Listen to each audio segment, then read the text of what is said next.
کبھی آپ نے سوچا کہ حضرت حوا علیہ السلام کی اصل کہانی کیا ہے؟ وہ کیسے پیدا ہوئیں؟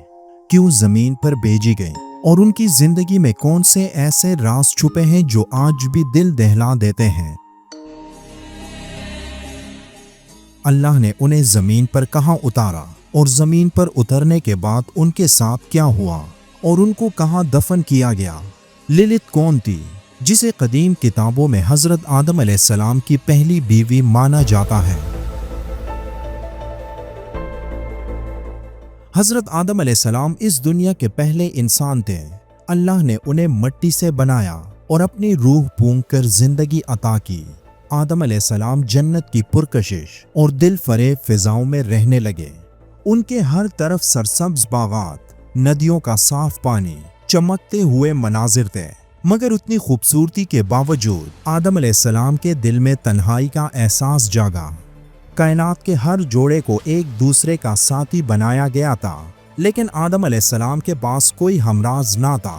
تو اللہ تعالیٰ نے ان کی اس تنہائی کو جانا اور انہیں ایک ساتھی دینے کا فیصلہ فرمایا۔ ایک دن اللہ نے حضرت آدم علیہ السلام کو گہری نیند میں ڈال دیا۔ اس نیند کے دوران اللہ نے ان کی پسلی کی ہڈی سے ایک اور مخلوق کو پیدا فرمایا۔ وہ ہستی تھی حضرت حوا علیہ السلام۔ جب آدم علیہ السلام نیند سے بیدار ہوئے تو انہوں نے اپنی زندگی کی سب سے حسین مخلوق کو اپنے سامنے پایا۔ ان کے دل میں انس اور محبت کی ایک ایسی لہر دوڑ گئی جو اس سے پہلے کبھی محسوس نہ کی تھی۔ حضرت حوا علیہ السلام بھی فوراً جان گئی کہ وہ آدم علیہ السلام کا حصہ ہے۔ مگر سوال یہ ہے کہ بی بی حوا کو آدم علیہ السلام کی پسلی سے کیوں پیدا کیا گیا؟ قرآن میں اس حوالے سے کوئی وضاحت نہیں ملتی، لیکن احادیث مبارکہ میں ذکر ملتا ہے کہ انہیں آدم علیہ السلام کی پسلی سے تخلیق کیا گیا۔ تورات میں اس حوالے سے ایک تفصیلی ذکر موجود ہے کہ اللہ نے بی بی حوا کو آدم علیہ السلام کے ماتھے سے تخلیق نہیں کیا، کیونکہ بی بی حوا متکبر نہیں تھی۔ انہیں آنکھوں سے اس لیے تخلیق نہیں کیا تاکہ حضرت حوا دوسروں کی برابری کر سکیں۔ انہیں کانوں سے تخلیق نہیں کیا تاکہ وہ دوسروں کی نہ سنیں اور دھوکے میں نہ پڑ جائیں۔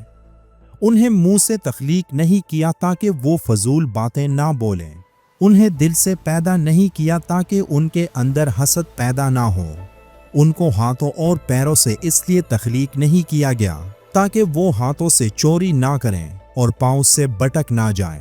اس لیے انہیں حضرت آدم علیہ السلام کے سب سے پوشیدہ اور عاجز حصے سے تخلیق کیا گیا، کیونکہ انسانی جسم میں پسلی وہ حصہ ہے جو سب سے زیادہ پروٹیکٹڈ اور حساس مانا جاتا ہے۔ اسی وجہ سے بی بی حوا فوراً بغیر کسی تکبر یا حسد کے حضرت آدم علیہ السلام کے قریب ہو گئی۔ بہرحال اس بارے میں اللہ بہتر جانتا ہے۔ اللہ تعالیٰ نے آدم و حوا کو جنت میں بے شمار نعمتیں عطا کی۔ ان سے کہا گیا کہ ہر نعمت سے فائدہ اٹھاؤ، مگر ایک مخصوص درخت کے قریب نہ جانا۔ یہ اللہ کی ایک وارننگ تھی کہ انسان کو اپنی خواہشات میں حد سے زیادہ اجازت نہیں۔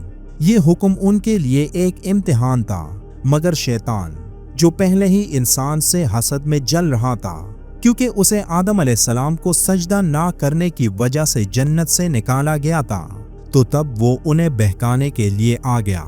شیطان یعنی ابلیس حضرت آدم علیہ السلام کے پتلے میں پہلے سرایت کر چکا تھا اور اسے انسان کے کمزور پوائنٹس کا پتہ تھا، اور اسی لیے اس نے ان کے سب سے کمزور حصوں یعنی دل اور دماغ میں وسوسہ ڈالنا شروع کیا۔ جنت میں وہ داخل نہیں ہو سکتا تھا، اس لیے شیطان جنت کے دروازے میں کھڑا ہوا اور سرگوشیوں میں انہیں کہنے لگا کہ اگر اس درخت کا پھل کھالو گے تو ہمیشہ زندہ رہو گے اور فرشتوں جیسے ہو جاؤ گے۔ حضرت آدم علیہ السلام نے پہلے تو ان آوازوں کو نظر انداز کیا، لیکن مسلسل سرگوشیوں اور وسوسوں سے وہ شیطان کے بہکاوے میں آ گئے اور اللہ کے حکم کے خلاف اس درخت کا پھل کھا لیا۔ اسی لمحے ان کی معصومیت چھن گئی اور وہ اپنی برہنگی سے آگاہ ہو گئے اور فوراً جنت کے پتوں سے اپنے آپ کو ڈانپنے لگے۔ اللہ تعالیٰ نے فرمایا، کیا میں نے تمہیں اس درخت کے قریب نہ جانے کا حکم نہیں دیا تھا؟ کیا میں نے تمہیں نہیں بتایا تھا کہ شیطان تمہارا کھلا دشمن ہے؟ آدم اور حوا نے فوراً توبہ کی